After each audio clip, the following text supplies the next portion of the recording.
ku nsonga z'eddiini nti oyinza okugamba n'okusoma kwatandikiraawo kati bwetulina olusozi nga luno era Kibuli era nga luli lusimbye mu mirandira gya Omulangira Nuhu Mbogo olaba nti olinako ebyenjigiriza okuviira ddala ku nassale tutuukira ddala ku yunivasite byonna biri ku lusozi luno olwa Nuhu Mbogo. Kale tumwebaza nnyo kuba nti yalengera wala n'aba nga yeerekereza ne tuba nti ate tufuna n'ebyenjigiriza mu Uganda muno. Profesa Kawase era agasse eddoboozi lye ku lya Supreme Mufti mu kusaba gavumenti okutongoza olunaku luno lube lwa ggwanga kubanga Omulangira Nuhu Mbogo alina ebyafaayo bingi. Abasabiddwa bannabyabufuzi babasabye tiba kisoboka olunaku lulukuzibwe lwaki ate batukuza January luwumudde lwaki Mbogo kibanga twetaaga olunaku olulala olw'abasiraamu nange ngatta eddoboozi lyange nti olunaku lw'amadda ga Nuhu Mbogo lukulu nnyo mu busiraamu nalwo lukuzibwe kiba kisoboka abamemba ba palamenti bakibatisse wano nga mpulira bakitwale ekyo nange nkigattako eddoboozi kiba kikulu nnyo ti abantu abeefiirizza okufiirira Uganda eno okufiirira eddiini zaabwe tubabe nti tubagulumiza mu nsi yaffe eno tunagulumiza beewalala tugumirize nnyo bano abantu baffe abali mu Uganda muno ekyo kikulu nkitutte okuva wano olwaleero kiba kisobose bannabyabufuzi bakitambuze tulabe nti nakyo kibeerawo n'ebigambo ebyo ayi Katonda kuuma Ssaabasajja Kabaka. Ate ye Supreme Mufti Sheikh Muhammad Shaban Galabuze asabye ababaka mu lukiiko lw'eggwanga olukulu okuyisa ekiteeso eky'okutongoza olunaku olw'amadda ga Mbogo. Ono era alambuludde ne ku nkyukakyuka ezigenda mu maaso mu yafeesi ya Supreme Mufti n'obukulembeze bw'Obuyisiraamu okutwaliza awamu.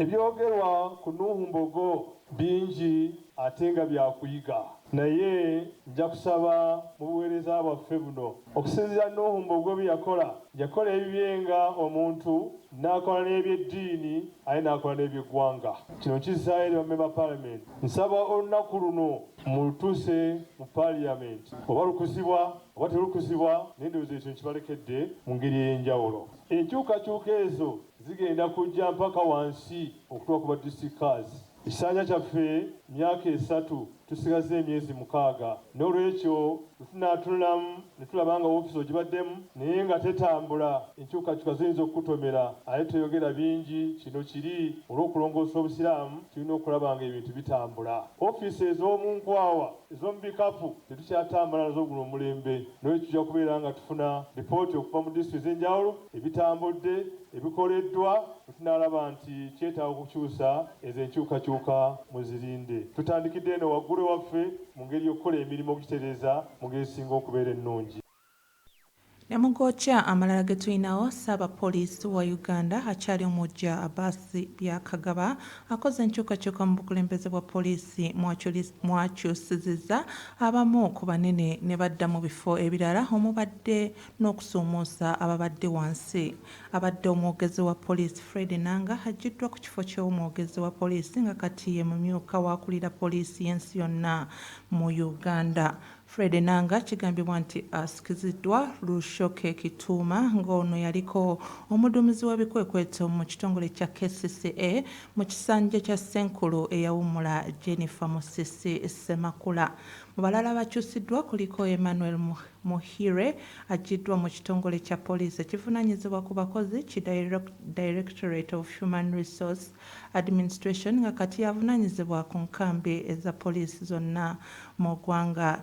SCP Christian Nanding aggiddwa mu kitongole kya byamateeka mu poliisi nazzibwa mu kitongole ekikwasisa empisa mu basirikale ba poliisi ki Professional Standards Unit. Mu ngeri emu Suleiman Kirungi abadde kateba okumala ekiseera kati akulira poliisi ey'oku mazzi. Kinajjukirwa nti Fred Nanga okutuuka ku kifo ky'omwogezi wa poliisi omujjuvu yadda mu bigere bya Emilian Kayima mu mwaka gwa 2019.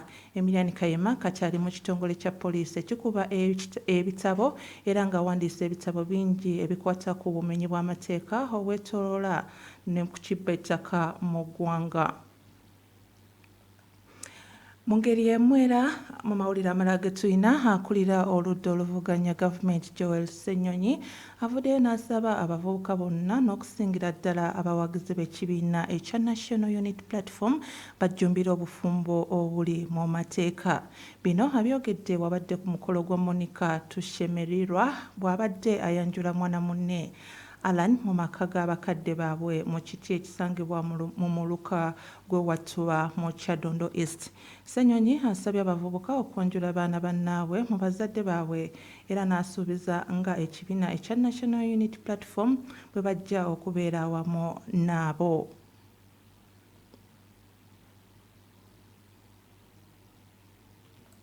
Tuli basanyufu ti mukwataganya bwe mutyo era ne bino nabyo tubirindiridde n'abalala gye bali ebisijja kwogera amannya gye bali tubalindiridde ensonga zino muzikwasaganye mukyala bw'oba omwagala mu ekitiibwa mu bazadde be mu mikwano gye akwanjule bulungi si wewaawo nawe omukyala bw'oba oli eyo ng'olina jjama nga muli eyo muzikava muveeyo ffe weetuli ensonga zijja kutambula. Twagala okwebaza abazadde abatuzaalira Alan mwebale nnyo nnyini ddala okutukuliza Alan n'okumukkiriza atwegatteko. Tuli basanyufu nti katufuuse one family kubanga Monix oyo muganda waffe muto waffe mwana waffe munnaffe nnyo so katufuuse one big family era nga tulina essuubi tujja kukwatagana wamu.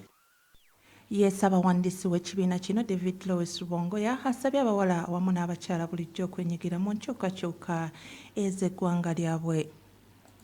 Alani nkukakasa nti omuntu g'oli naye oyo wakabi nnyo era nga Dax bwagambye manyi mugenda kugagawala nnyo mu prosperinge. Lwaki? Kubanga she is very very hard working and she is very very disciplined. So tubayozayoza nga National Unity Platform nga Secretariat tuyimiridde nammwe era tujja genda maaso n'okuyimirira nammwe ku mikolo emirala era tubaagalize oba njogere ku balongo oba njogere ku ki byonna ebyakabi. Nga bwe mmanyi si kyangu abawala oba abakyala okuvaayo ne beenyigira nnyo mu struggles zino ze tulimu. Oyo gwe mulaba abadde ku wanted list ennaku ezo eziyise. Lwaki babadde bamunoonya amagye galumba Wasula Monix gwe mulaba ne bajjayo ebintu n'abeera ng'adduka naye okulaba ng'ayimirirawo n'awagira enkyukakyuka. Ekyo no kiba challenging. Bw'oba oli wano naawe wenyigire mu struggle osobole okwegatta ku mugendo guno gwe tuliko ogw'okukyusa ensi yaffe. So n'olwekyo Monix tukwenyumirizaamu nnyo olw'okuba nti teweetiririra wavaayo n'oyimirira ku nsonga z'enkyukakyuka.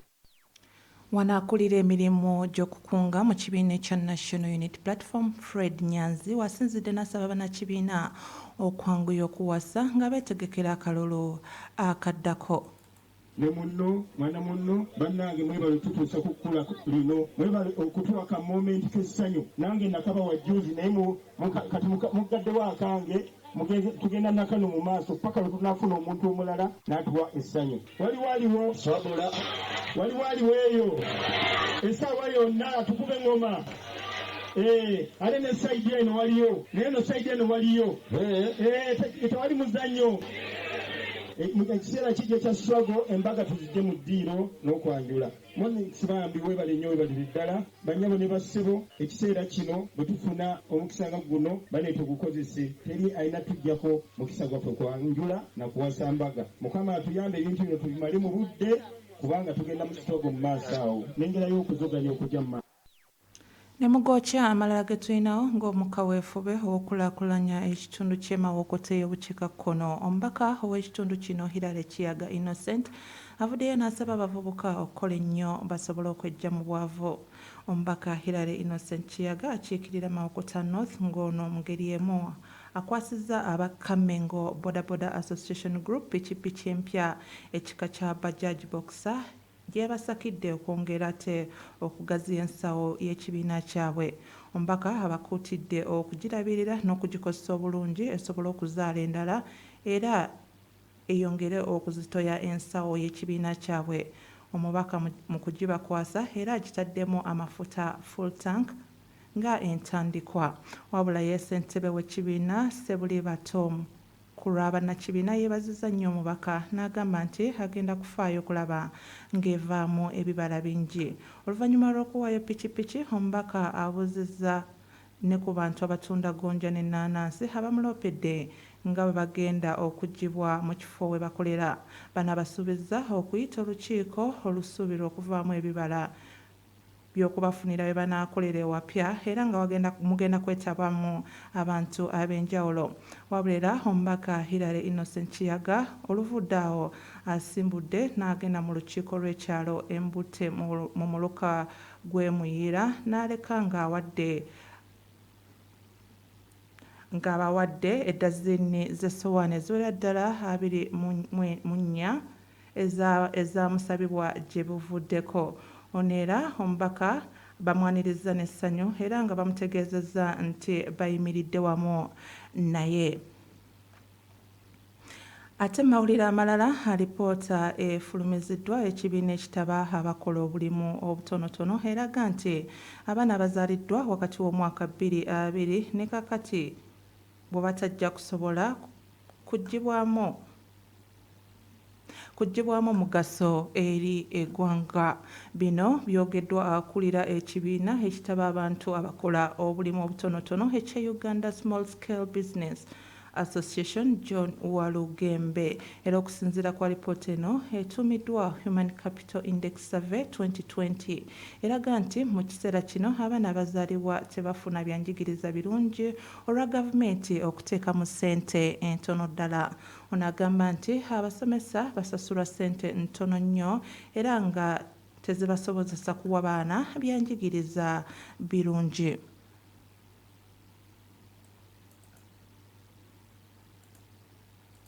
Ugandan children would only attain 38% productivity. Now, why this is important is that ultimately it affects the productivity of the workforce. It also affects the ability of the Ugandan worker to be innovative. It also affects the ability of the Ugandan worker to take advantage of technological advancement. Now, this is due to several reasons, one of which is the low spending in the education sector. So Uganda is spending on average 4.2% of GDP compared to the recommended 4% and 4.2%, which is the sub-Saharan average. So this is very, very low. Secondly, even that spending is going towards salaries. But if you compare salaries across the continent, you find that the compensation of the Ugandan teacher is still low. You have issues to do with absenteeism, you have to do issues with corruption, and then you also have issues with the costs, especially at secondary level. If you look at primary level, for instance, the gross attendance is about 123%, but when you reach secondary, it comes down to 39%. So most people drop off because secondary education becomes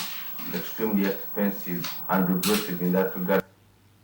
Walugembe wano wategeereza nga gavumenti bw'esobola okutereeza ensonga z'ebyenjigiriza ng'eyongedde ssente mu ministry wamu n'okulwanisa obulyake.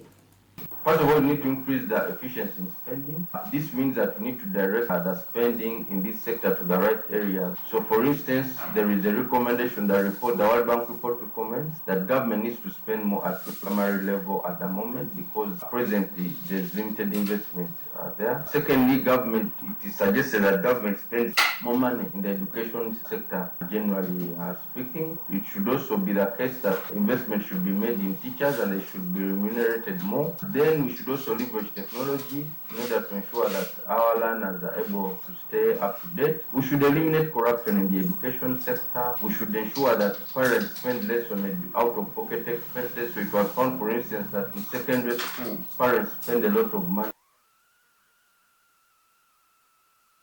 Ate wetuvaako mu mawulire gaffe ag'ebyobusuubuzi. Business News. Gano ge mawulire g'ebyobusuubuzi wano ku 17.9 PAL FM ekkula ly'omuntu wa bulijjo. Abasuubuzi abakakkalabiza emirimu gyabwe wabweru w'akatale k'e Nateete balaajanidde gavumenti okubagaziyiza ku katale kano okwewala okutataaganyizibwa aba KCCA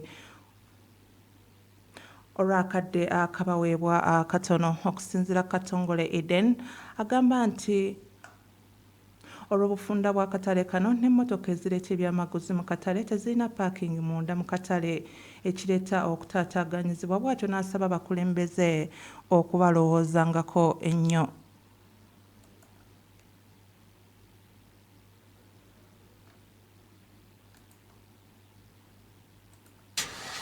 Obadde owuliriza amawulire g'ebyobusuubuzi Business News wano ku PAL FM. Ate mawulire gaffe ag'ebyemizannyo. Bino bye by'emizannyo omugoocha ag'essaawa eno. Emipiira egyasambiddwa olunaku olw'eggulo ttiimu ya England yakubye ttiimu ya Slovakia goolu 2-1 era nga goolu za England zatebeddwa abasambi okuli Jude Bellingham ssaako ne Harry Kane. Yo goolu ya Slovakia yatebeddwa Robin Lee Nomad mu ddakiika ya 18 ate ttiimu ya Spain yawutudde Georgia goolu 4-1 nga goolu za Spain zatebeddwa abasambi okuli Rodri, Fabian Ruiz, Nico Williams, ssaako ne Dan Olmo. Ate bwe tuvaako mu mawulire gaffe okuvaako ebweru w'eggwanga. Gano ge gookya okuva ebweru w'eggwanga. Omukulembeze w'eggwanga erya Ukraine Volodymyr Zelensky avuddeyo n'addamu okulajanira amawanga ge Bulaaya okuwa Ukraine ebyokulwanisa ebikuba ewala okusobola okwerwanako. Zelensky okwogera bino kiddiridde eggwanga lya Russia okuddamu okulumba ebibuga ebyenjawulo mu Ukraine omwafiiridde abantu abasoba mu 10 omubadde n'abaana. Kati Zelensky ayagala America n'amawanga amalala gongere okuwa Ukraine ebyokulwanisa ebikuba ewala olwo basobole okuba enfo za Russia mwe basinziira okubakuba. Bwe gatyo agoocha we gabadde mbadde Kulthum Shatra okugakusomera. Assalamu alaikum warahmatullahi wabarakatuh. Ago gegabudde amawulire agoocha ku Pearl FM ne Three Ways Property Consultants Limited bebaza okukunaazaako ennaku wamu n'okufuula landlord nga bakufunira ettaka eriri ku muzuuri ku nguudo zonna eziyingira n'okufuluma ekibuga Kampala okutandikira ku $6,000,000 zokka nga tukkiriza n'enkola ey'ekibanja mpola nga bali wamu ne Global Paint, a reliable product.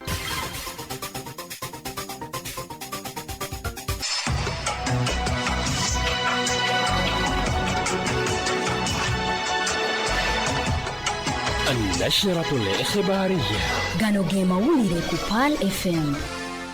ebiranga ebyenjawulo ku Pearl FM. Assalamu alaikum warahmatullahi wabarakatuh. Ebirango by'essaawa zino ng'okubikusomera nze Kulthum Shatra. White Star Magic Premium Soap ye sabbuuni w'obuwunga omupya ajjudde ebirungo